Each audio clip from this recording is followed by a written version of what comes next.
you very much for having me here today. It's such an honour for Abby and I to be here. We won't take it lightly, and hopefully we're delivering some of you guys. So we just go ahead and get kicked off. First of all, I just want to kind of focus on this, especially this week when we're taking in so much information and some great stuff. I want you to think about how you focus on taking that and actually remembering it. So one thing that really sticks out to me here is when you apply it, you retain 75% of the knowledge. So I want you to think about what you've learned here this week, and I want you to go and apply it as quickly as you possibly can, and then we can move on to teaching, and that's how we retain the knowledge. So just keep that in mind as well. So we don't get what we want, we get who we become, if we're willing to become.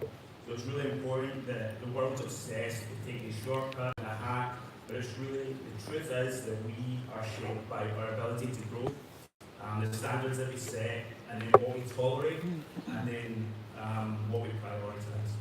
So our greatest breakthroughs sometimes in the work that we're avoiding. So I want you to think about something that you may be avoiding. Days when we sit down at our desk and we know that we need to make that call or we need to make that reach out, that might be the most uncomfortable thing, it gets pushed to the back of the line. I want you to focus on the thing that you're avoiding could be your biggest breakthrough on the other side of that. So what do great leaders do? I'm sure you guys have spoke a lot this week about your mission, your vision, your why. And the truth is, when you're in a leadership role, your job is to personally develop and grow. It's not up for debate, it's just something that we all have to do. And today we're not going to be talking about motivation or hype, we're going to be talking about your identity, the standards that you set, the systems that you put in place, and then that will allow you to go to your full potential. So I want to talk a little bit about developing a no-problem attitude. So when we talk about a no-problem attitude, I think about reframing the situation, okay? So it's not to me, it's happening for me. And then we want to take extreme ownership of that situation, okay? And then we don't ever look to blame others. When we blame others, then we give them the power, we're handing it over. But when we take ownership of it, then we can start actually doing something about it. Accountability breeds responsibility. When we take accountability, our response is inevitable. When we take accountability, what we do next is going to be the most important part of that, okay? And then we want to focus on controlling the controllables. Okay, that's very important. You see that running through. And this is just a little quote from a Scottish poet. It's "Nae man time nor tide." And basically what it means is you can't tie down the time or tide. In other words, you are not capable of controlling that. So you need to focus on what you can control and then optimizing that for your benefit. I'll tell a little story before we go on, and it'll kind of give you an insight into Abby and I's world. When we first got married, we moved into a neighbourhood, might not be the best neighbourhood. There may or may not have been a drug dealer that lived in our house before us. So one night I was out playing soccer, Abby was at home, I get a text from me and it just says, "Help." So immediately I'm starting to panic, thinking the worst. I'm calling her, she's not answering. I jump in my truck, stick my football boots on, and I start tailing it back to the house. I'm calling her, she's not answering. I'm panicking, my heart's going 1,000 miles an hour. I don't know what to do, I'm just trying to get there as quickly as I can. I remember praying, talking about everything, I'm never making another mistake, I'll never break another law. Meanwhile, I'm doing 9 or 15. We kept going. Anyway, I pull into the neighbourhood, I jump the curb in front of our house, I park in our front yard, I jump out, I go to run out of the house, and I've still got my soccer boots on, and I slip and smash my knee into the door frame. So I gather myself up, bust through the door, and then I look there, and then to my horror, I'll be standing in our kitchen, holding her pinky, and she lets me know that she burnt herself on the toaster. So, as you can imagine,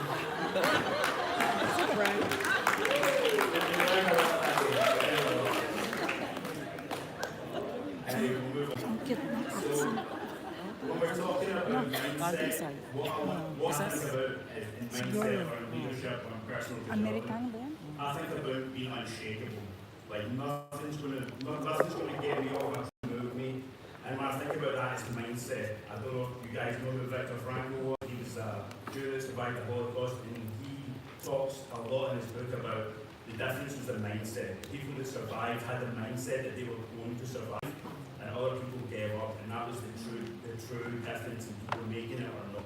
And so when you have an unshakable mindset, you really set the pace for everything.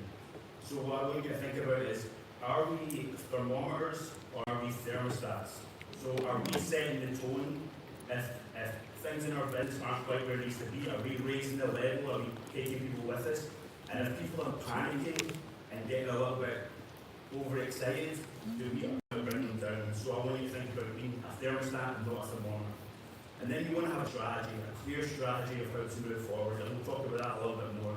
But when you have a clear strategy, that creates certainty, and then you have a clear plan to follow. And then we talk about execution. Execution is so key. Execution is small wins day after day. You're building a portfolio of the little wins. You're also building experience for yourself. Making promises to yourself. You're growing as that goes. And then that becomes your identity and your psychology. So these all kind of work together in unison. But the most important part of this for me is your mindset. When you have the correct mindset, the other things start to fall into place. So this is from a Stoic philosopher, but you can have a tough life or a strong character, but you can't have an easy life and a strong character. So we are constantly trying to make our life easier. We're trying to avoid the very hard things. We're trying to avoid those difficult moments. But the truth is, those are the very moments that we grow in, right? We can't, if we have it easy all the time, there's nothing forcing that growth. I want you to think about the difficult times of your business, the difficult days, all those hurdles that you have to jump over. Those are the very things that are making you better. So don't wish them away. So I pray every morning, and one of the things I pray for is I pray not to have an easier life or a lighter load, but for wider shoulders or a bigger burden. Basically, capacity to be able to do more is what I pray for. The mindset of do it until, another really important one, right? We don't have this idea that we're going to try things when we're there, right? We want to train until, we want to show up until, we want to lead until, we want to grow until. No emotion, no timeline bargaining, right? I love the cold plunge, and I don't love the actual cold plunge itself, but I love that it's a mental game of chess to actually get in there and do it, and I love the feeling after it. So each day I'm forced myself to do that, and it's basically, and everything goes through my mind. I love a cup of coffee or a cup of tea before I get in there. Am I ready to go? I can do this. I procrastinate. I don't really want to get in there. But every time I do it, I feel great at the end of it because I've overcome that personal battle. And there's actually a place in our brain that actually grows when we force ourselves to do things that we don't want to do. So in other words, you become more disciplined and you show discipline. This is one from Steve Jobs, and this is really, really important in our business. I'm convinced that about half of what separates successful entrepreneurs from non-successful ones is pure perseverance. Okay? So, and I would say, just honestly, with Newskin, I would say it's closer to 90 to 95%. The other things that other entrepreneurs have to fight through, Newskin basically handles that for you. So I want to encourage you. There's going to be times where you feel broken. There's going to be times where it's really tough. There's going to be times where things don't go your way. Do not quit. Continue to persevere. This is one that Abby didn't want me to put in, but I'm going to go with it anyway. There's no bad teams, only underdeveloped leaders. Okay? If the standards are low, leadership's allowed it. If communication is poor, leadership owns it. If effort is inconsistent, leadership sets the tone. It's about how you show up and take responsibility in every outcome. We all have the same product, we all have the same opportunity, but what differentiates you guys, right? Is your leadership and influence. How are you developing that? How are you growing within that? People would rather follow a leader who's always real than one who's right, okay? There's nothing worse than a leader that just thinks they have all the answers. They want to know the real part of that. And there's a strength. When you're a leader, there's a strength in knowing what you don't know. It's a superpower. If you can understand this, I don't know, I need to learn it. This person might know a little bit better. I can learn from this person. When we're able to take that in, that criticism in, and grow from it, we can really take it to the next level. And then growth and change. Again, if you're not growing. If you're not willing to learn the new things, if you're not willing to be a constant student, then you're not going to be continuing to develop. And then we have growth and change, and then competition. We have this idea, we say comparison is the thief of joy. We're constantly looking at someone else. They're going so fast, they're on this vacation, they're doing this, they've got this leadership title. And we really want to crush that as much as we can. We want to think, instead of thinking along the lines of competition, we want to think of creation, right? How can we create? How can we be different? How can we do something new? And then we also have to have the courage to act that out. Okay, I'm going to challenge you guys real quick with that one, okay? A little bit uncomfortable. I'm going to give you 3 minutes, okay? I want you to stand up. I want you to find someone in the room that you don't know, that you don't really know. I want you to go to them, and I want you to study. You have 3 minutes. You are going to find something unique that you both have in common. Don't settle for the first thing, right? The first thing might be that your name starts with the same letter, or you have 3 grandchildren, whatever it is. Don't settle for the first one. Go deeper. So everyone stand up, please. You get 3 minutes. Go find something you don't know. Straight up a conversation. Find out.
And you meet friends. It's magic.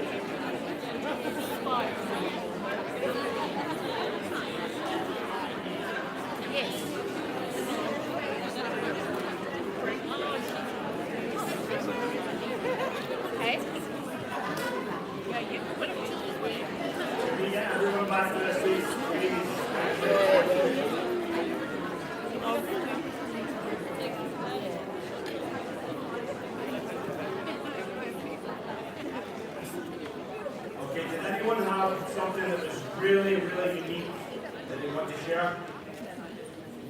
No? I have. Okay. His children and my grandchildren are about the same age. Awesome. So I just wanted to use that as an example of sometimes it's kind of fear. We have that sense of fear that we don't want to reach out or that we can't connect with someone specific, right? We get caught in our own little bubble. That person would never follow me. That person would never like what I have to say.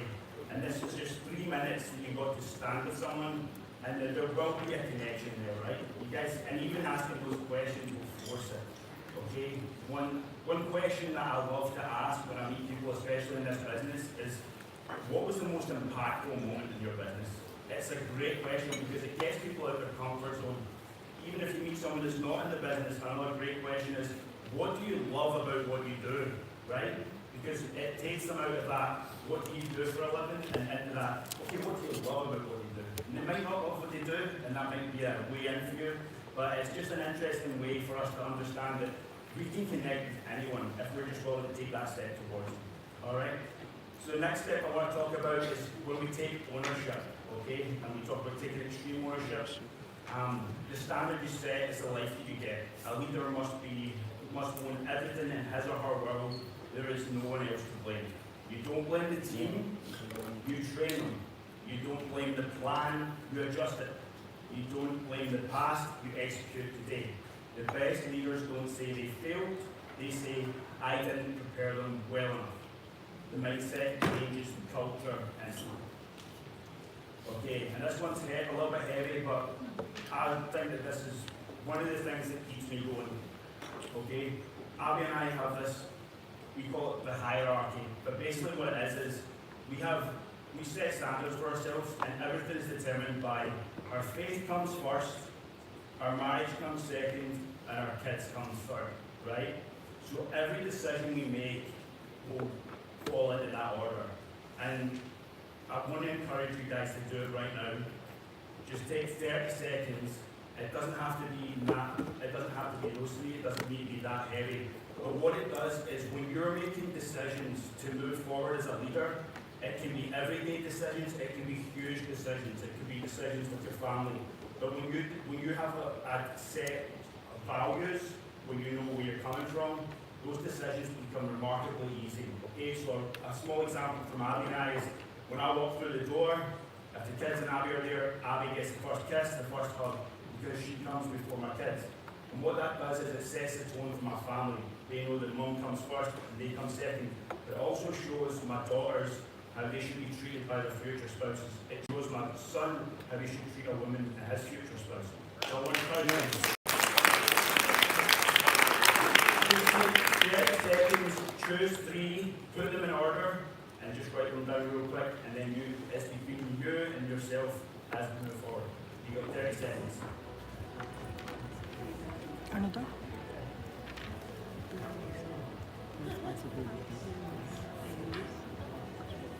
Avoid COVID.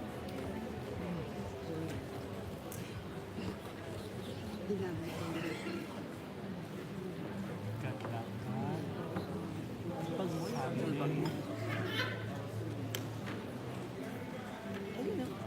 Bus order.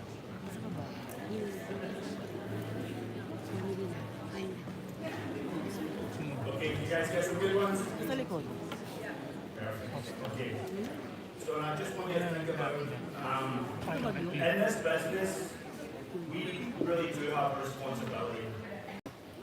You have a responsibility to yourself to grow. You have a responsibility to your family and your friends. You have a responsibility to your team, everyone that you sign up. You have a responsibility to your customers to provide the best service. Responsibility, right? So I want you to think about this. Daily, we're going out, and the real core of this is we are in the serving industry. We are there to serve people, right? And when we have that mindset, our service goes to the next standard. Our service becomes really unique in how we interact with people. We need to be able to serve without applause and prepare without a guarantee. So you need to be able to do the work in the shadows when no one else is looking, when no one else is cheering you on. That's when the real work is done. It's not just on the day that you walk across that stage. Okay? And so I'm going to talk about becoming the person and the title will follow. Okay? So I want you to think about what you would consider someone that's super successful or a CEO status. You are the CEO of your company. You are the CEO of your company. I want you to think about how a CEO would interact and act, what they would read, listen and watch to, what they would dress like, how they would live, and how they eat, right? I know eat seems a little trivial, but if you're not eating to fuel yourself each day, it does have a big impact. So I want you to think of what that person looks like, and then does that align with what you're doing right now? And if it doesn't, how can we bridge that gap? Okay? And I love this one. It's easier to act your way into a new way of thinking than to think your way into a new way of acting. Okay, we all know this analysis paralysis, this decision fatigue. We have the knowledge, but applying it is the difficult part. Sometimes it's just about taking the action until we get there. So I love this quote. Okay, there's a fantastic book. It's called Atomic Habits. Has anyone read it? Anyone know it? Meron tayo na. If you have, or go Atomic to Habit na take solid. your phone out now and order it. Go on Amazon and order it. If it doesn't, whatever the price it is, worth it, I'll send the money to you myself. It is instrumental in creating habits for your business, for your life, whatever it is. It's one of the most impactful books I've ever read in terms of just actionable steps to take. And this notes from it. Small habits compound over time. Make your habits obvious, easy and satisfying. He gives an example in the book. If he wants to eat more fruit, so instead of having his fruit like tucked away in the refrigerator, he brings it out on a bowl, so it's the first thing in the morning. And this is a really good one. Your environment is the invisible hand that shapes your behaviour.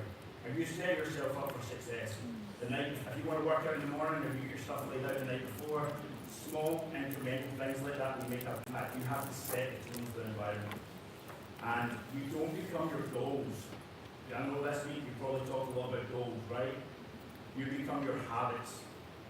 You become what you do daily. You can say, I have this goal, have the best physique in 1 year. But if you don't have the daily habits in order to get you there, you're never going to attain it. The habits is what really moves the needle. Okay, how to lead before you're a leader. Okay, so you want to act like a leader before you have the title. Okay? When you walk up here and you're getting Team Elite or Centre of Excellence, that didn't happen that day when you get your pin, right? It happened weeks, months, maybe years in advance. It was the small things we're doing daily that got you to that goal. So you have to be acting like someone that's a Team Elite long before you're walking this stage. If you don't walk this stage and then all of a sudden you have to take the action to get there. Okay? So these are some ideas. Focus on taking initiative, helping others, and adding value. Adding value is the single greatest thing we do for someone. When we talk about products, we don't want to say, this is Life Pack, it has all these ingredients, it's wonderful. We want to talk about what feeling. I want to know my friend is feeling, he has more energy than he's ever had when he's 50. I want to hear that. I want to know what the value is. I want to see what the value is for myself. I'm going to cultivate a mindset, demonstrate reliability and integrity, focus on serving others, right? We touched on that. And then strong communication skills, practice listening. Okay, and this is 6 steps to become the best leader. I don't think you can talk about personal development without talking about leadership, right? You're leading yourself. Each day you're leading yourself. So, one is a discipline to start. Okay, this is the bridge of who you are to who you want to become. That's discipline, right? Number 2, the courage to say no and stop. What we say no to can be just as important as what we say yes to. We have to eliminate the things in our life that's not progressing us forward. Number 3 is delegate. Okay, we need to be able to delegate. We need to find the leaders within our organisation that is special in certain areas. And to remove one of that, I want to encourage you, there is probably someone in your leadership that isn't the loudest or the most brash or gets the most attention, but I guarantee almost everyone here has a sleeper in their organisation that's a little quiet and is a little bit reserved, and what they're waiting for is for you to go and give them permission to step out. I want to encourage you, everyone that leaves here today, go and look for that person. I guarantee there is a team of lead or someone with magnificent potential within your organisation that isn't getting the focus that they deserve. Okay, so these are 3 questions you can, you've got nothing. Let's go, you guys have 30 seconds. I want you to think one discipline that you can start right away. I want you to, based on who you want to become, what do you need the courage to stop? And number 3, who is empowered to do what? Really quick, just 10 seconds on each. Right down. You want to become.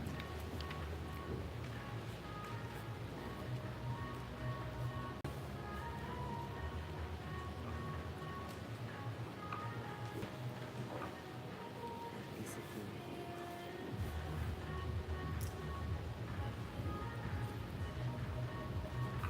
Okay, got that? We're going to move on to 3 more. Okay, Bilis naman. create a system. Di pa ako tapos eh. And the really good way to know how to create a good system is who, what, when, and how. Those are the 4 that make it really clear when you're creating a system. The chances are there's a system that can be created in your organization that will have massive impact. Okay? This is one of what spend some time on it. A relationship to initiate. A key relationship will compound over time more than your knowledge can. When you connect with the right people, knowledge that they already have obtained and can give you is far beyond what you can learn. You can learn from their mistakes. Okay, so I want to encourage you to step into that. They say like the 5 people that you spend the most time with, you'll become the average of that. Find those mentors. 5 of my mentors don't even know they're my mentors. The people that I go out and I read their books, I listen to every podcast because I know that they have knowledge that I want. Okay, so it doesn't have to be certainly someone that you know, but it's often you want to develop that relationship, but it can be someone else. So I want you to really think about that. And then the other one's a risk to take. Okay, so risk to take. So no one achieves greatness in risks. Okay. So these are 3 more questions. I'm going to give you 30 more seconds. Where do you see tension in the organization?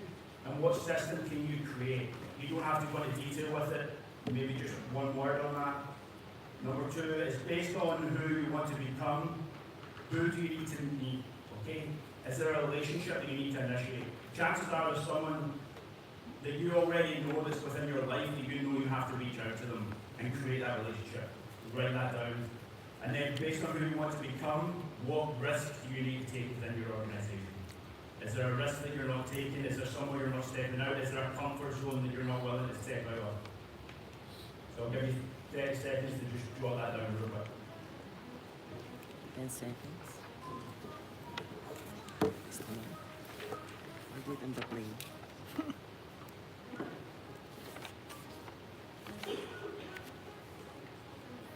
Okay, 10 seconds out. Kakain naman tayo. 12:30. Here we go, Max. Okay, before we move on to this one, I'm going to tell a real quick story. So, I've been blessed enough that I've played soccer and coached soccer on 3 different continents. I even coached here in Australia for a little bit and played. So, I'll just jump to the story. I just moved back to Scotland from the US. I had signed with a team. It was a beautiful Saturday. I wasn't eligible to play for the team yet. My paperwork hadn't come through, but this particular day, the team was playing in a cup final. So it was a really big deal. I was at home, I just worked a double shift, I was exhausted, I was trying to get some sleep. So around 1 p.m, my brand new coach calls me.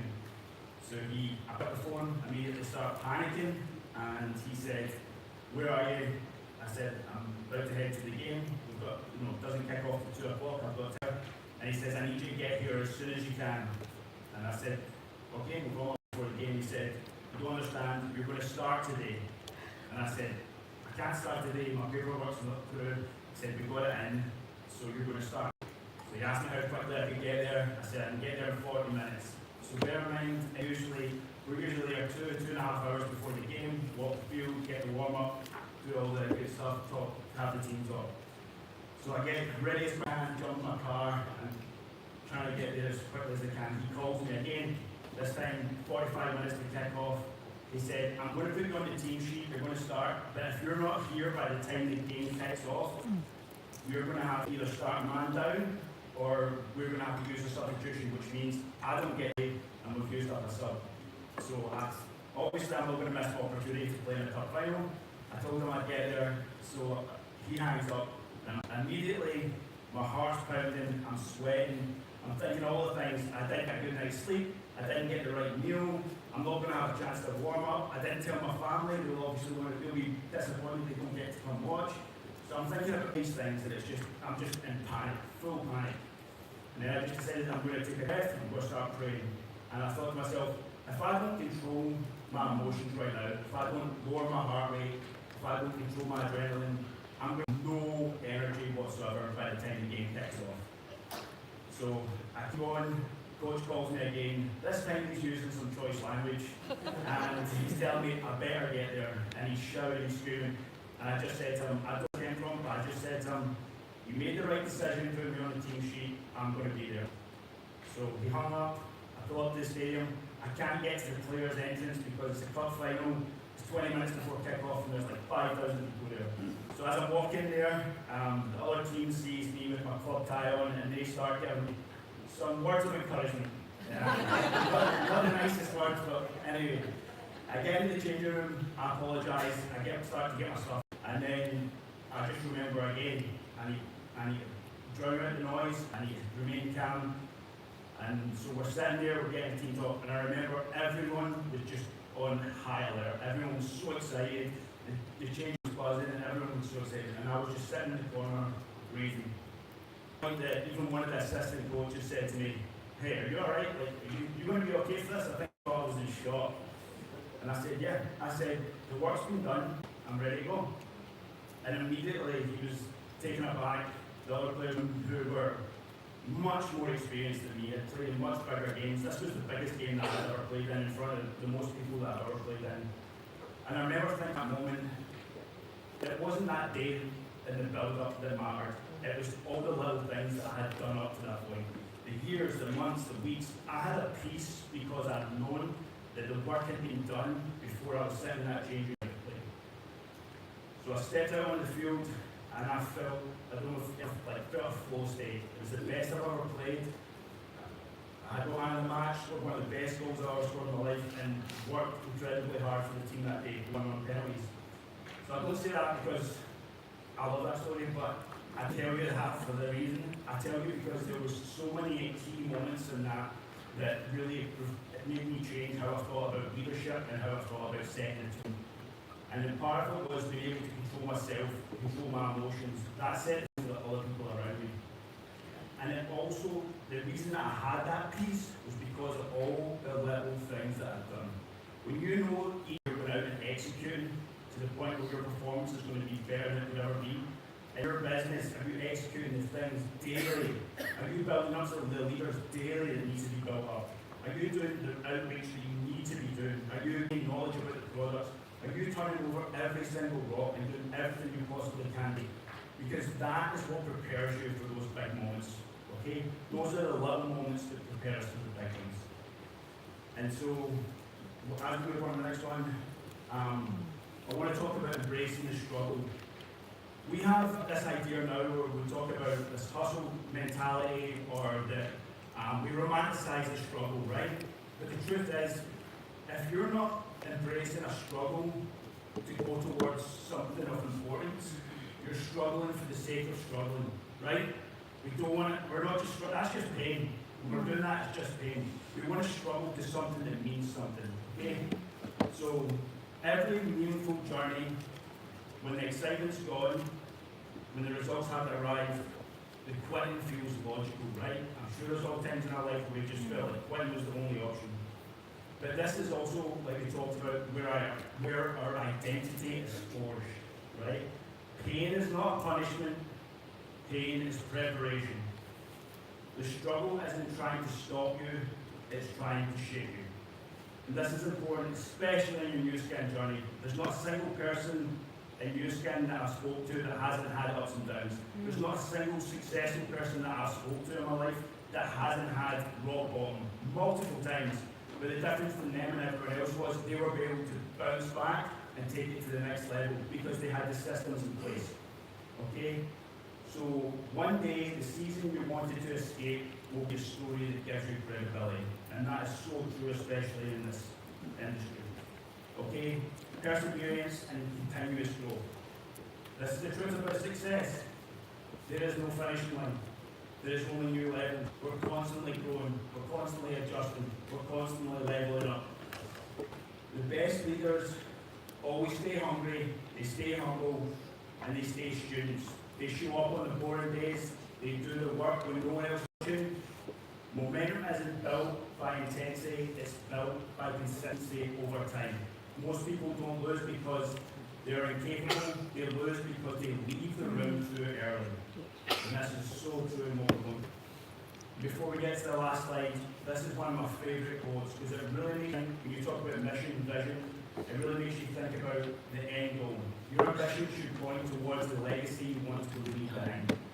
One of the things that I've done was imagine like when you're on your deathbed and you're looking back, I know it seems extreme, but think about what do you want to think, what do your life look like, right? And if chances are when you're sitting on that bed, the things that you're worried about today don't matter so much. What's going to matter is the relationship you build, the family that you have, the people that you influence.